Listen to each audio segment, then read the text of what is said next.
Správna motivácia otvára mládeži dvere do sveta veľkého športu. FC Šteka Šamorín preto pre futbalové talenty po roku opäť pripravil kemp, ktorý chlapcov ešte viac burcuje k oduševnenej práci na ihrisku. Ich tréningovú rutinu totiž v týchto dňoch narušila návšteva trénerskej partie kladivárov z West Hamu. Anglická zostava putuje počas roka z jednej krajiny do druhej a ku každej futbalovej destinácii pristupuje s rovnakou vážnosťou. Potenciál sa nachádza všade vo svete. Celkový úspech závisí od prostredia, v ktorom vyrastáte a pracujete na sebe. Takisto musíte mať aj šťastie na trénerov, ktorí dohliadajú na váš rast.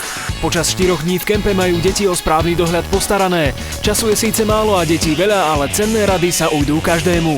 Maximálne na 20 detí je ten jeden tréner, pritom ešte samozrejme pomáhajú ďalší pomocní tréneri naši. Týmto pádom zdokonalujeme alebo školíme tých našich trénerov alebo obohacujeme ich vedomosti. Strážcovia svätyne si počas tréningu vyžadujú špeciálnu pozornosť. Tréner brankárov je pre nich často dôležitejší ako šéf tímovej lavičky.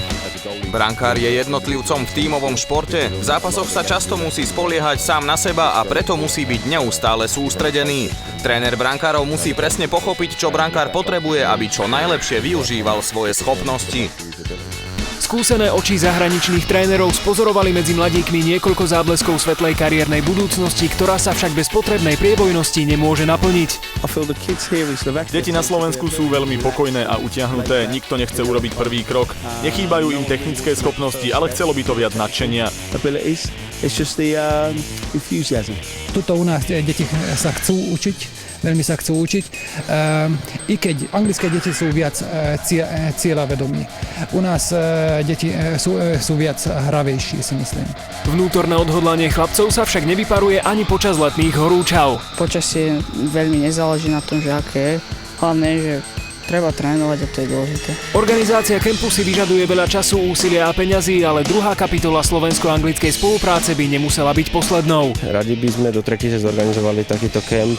Predsa je to pre tie deti nejaký ten činiteľ, nejaké obohatenie do toho ich tréningového procesu. Na trnistej ceste k profesionálom stroskotá veľa detských snov. Šancu zaujať trénerov z kolísky futbalu by si preto šikovní mladíci určite nenechali ujsť ani budúci rok. Snažím sa robiť to najlepšie, ako sa len dá a snáď niečo raz vyjde a možno budem mať tú možnosť chytať v nejakom lepšom tíme.